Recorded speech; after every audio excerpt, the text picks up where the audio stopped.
Please shield. I need him to shield this. I'm a little worried. It's probably like... Okay, that's huge. Oh, that's massive. Ursaluna, you're a beast. There's no way he shields this, right? All right, I have a shield advantage. My Excadrill should be able to win the mirror. Oh, no way. Dude, getting 2 shields with Ursaluna, that was clutch. Yeah, this bear's paying off.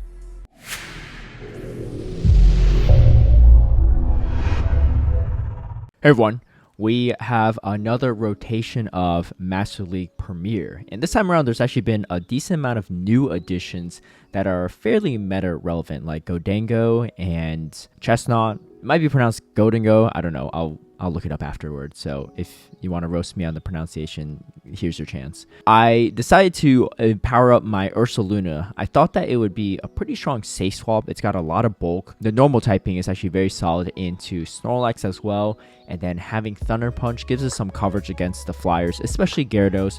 Dragonite still beats it pretty handily. So the team I decided to run was a Florges with an Ursaluna and Excadrill in the back. I decided to best buddy my Excadrill just for CMP situations. Before we get into the battles, a big shout out and thank you to all my patrons who've been supporting my content creation.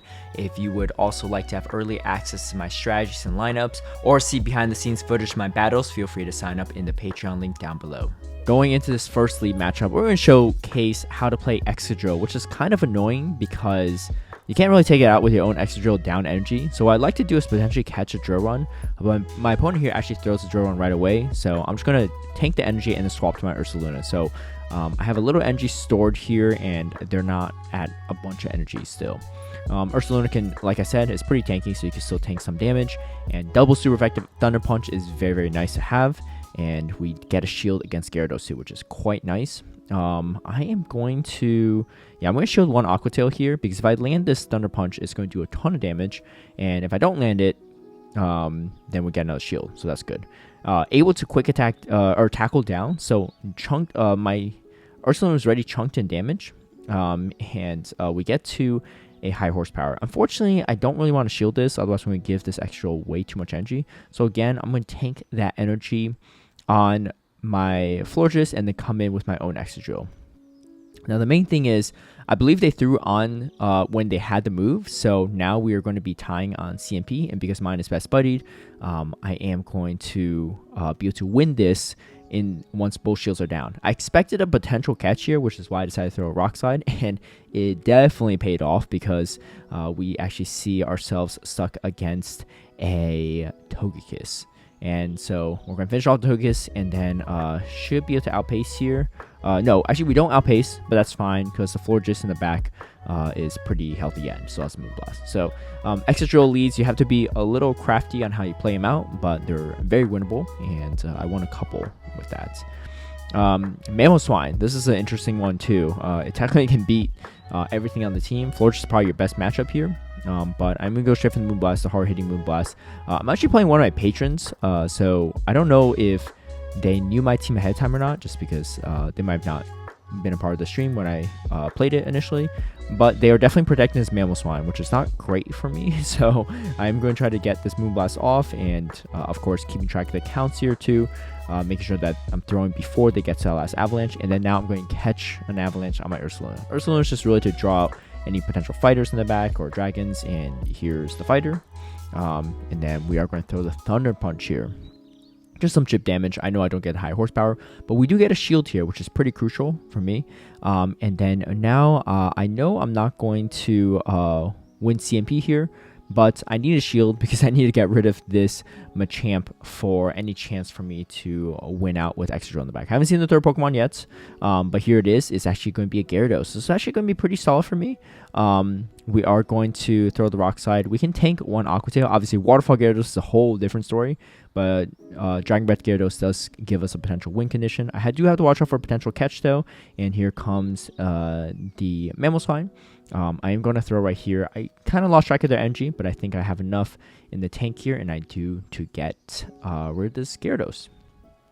So yeah, again, a pretty tough lead here, but able to overcome it too if you just play around your match as well. Now, Dragonite lead is fantastic. The real question is, what did they safe swap with, which makes it a little trickier. So they actually come in with their own Ursaluna, and that bear looks very angry and massive too, for whatever reason. But we're going to throw the Moonblast, and then now I'm going to come in with my own Ursaluna. This is going to force them to throw high horsepower here. I could potentially shield, but I'm not going to, just because I want to make sure that I don't have shields down against Dragonite, even if I have alignment. And we're able to grab a shield with Thunder Punch here, forcing my opponent to throw another high horsepower. At this point, I'm thinking, okay, Excadrill has play, especially shields up against Dragonite. So I'm going to come with Florges and farm up as much energy as possible. This way I can see the third Pokemon. And it's going to be a Magnezone here. Had I come at Excadrill, they would have came in Dragonite instead. So I wouldn't know what I'm up against. I decided to do the farm down with Florges instead, which I think gives me a little bit more information here. I do get baited with a Dragon Claw there, though, but unfortunate. But they are going to get to another one, and yeah, we unfortunately CMP there, but nothing really Magnezone can throw is super threatening. They actually do shield though, which is nice, because now I am able to finish them off with the Rock Slide, and then Magnezone just loses very hard to Excadrill. So able to play around that again. Not fighting for that switch advantage was definitely what helped me win that. Gholdengo. This is not a great time. And then I'm also getting counter swapped by a Conqueror. And the problem is if I shield here, they just leave with even more energy. So I have to tank the Dynamic Punch. And unfortunately, it one-shots me. Yeah, Conqueror hits quite hard. And I knew I was probably going to CMP there, so I'd rather just come away with a little bit more energy. My slight misplay here is that I came in pretty quick. I didn't really wait my timer. I was scared they're going to just pivot out. But the problem is I'm now stuck against the Gholdengo, which is not great. And this thing knows Shadow Ball, knows Focus Blast. The typing itself is really what's so strong, because Ghost and Steel typing. So resisting Fighting, resisting Fairy, resisting Dragon. It's very, very strong. Honestly, I don't have one built, but highly consider it after this match. And then faced off against Snorlax, which is not a great situation for Excadrill, even if they're just throwing straight body slams, but they have a shield advantage on top of that. So that's where it gets really, really rough. Maybe if I didn't swap so quickly out, or swap back into Florges, I wouldn't have been stuck with Florges into that matchup for so long. But we are able to pivot out here, get a Disarming Voice, force their shield. The problem is there's nothing I can do in this matchup. Resistant Moonblast, I mean, resistant everything from Florges, right? And then they're going to be farming down, and here comes that hard-hitting Focus Blast. Yeah, I mean, I wouldn't say hard counter throughout all the way, but I think by the time I got to that final matchup, it was just a little hard to overcome.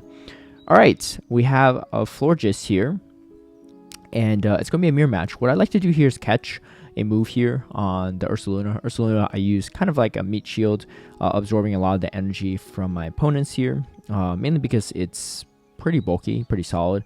Also, I really want the Excadrill matchup against this Florges. And then they do a great catch of catching a high horsepower on Snorlax, which is fine. For damage purposes, that's what I want to throw. I get another move off against Snorlax, which is quite nice. Again, that normal typing really coming in handy for Ursaluna. And then I knew I was going to win CMP, so I wanted to throw the Moonblast, force them to potentially shield, or give up the Snorlax, and they do give up the Snorlax. So now I'm kind of curious about what they're coming in with. They come in with their own Florges, and they're going to throw some energy here.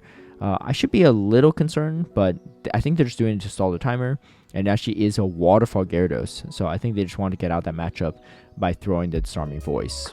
And then we're able to get to 2 Rock Slides, which is quite nice, but they do shield, and we do have a shield advantage.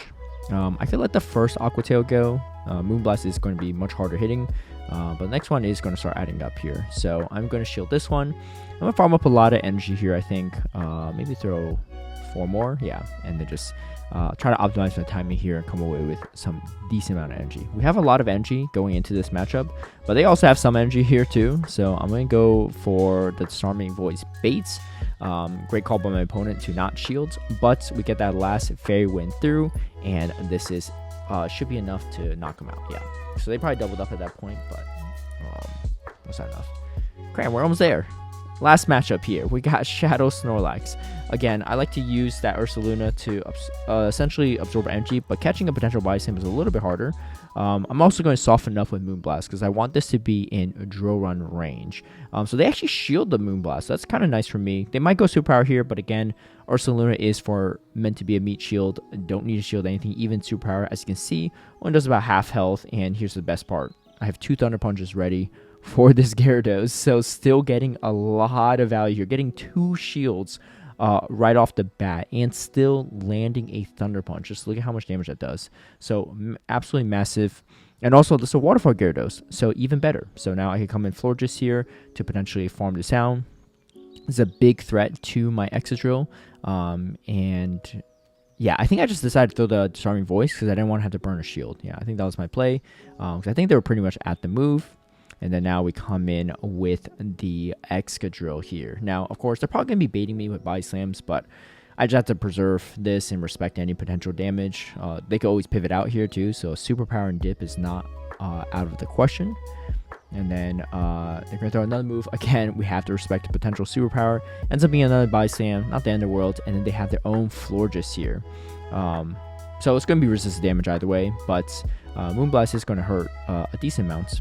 And at this point, I'm going to just go to my own Florges to clear out some of this energy, but we also end up catching a move, which is absolutely huge. Catching a Moonblast, which is huge for me. And then now I'm able to mud shot all the way down here, come away with energy, and my opponent is going to concede right there. Overall, the Ursaluna was definitely worth the investment. Of course, if it ever got Ice Punch one day, it'd be even better. But for the time being, Thunder Punch is still very, very solid. Best of luck if you decide to use this team. I know Master League Premier is definitely expensive, but the meta is here to stay. And I think Ursaluna is a very solid investment, as is Excadrill and Florges. Thank you all for watching. If you like this video, feel free to give it a like and share. Subscribe for future content. Hit that notification bell to get alerted right when I post a new video. And I'll catch you all next time.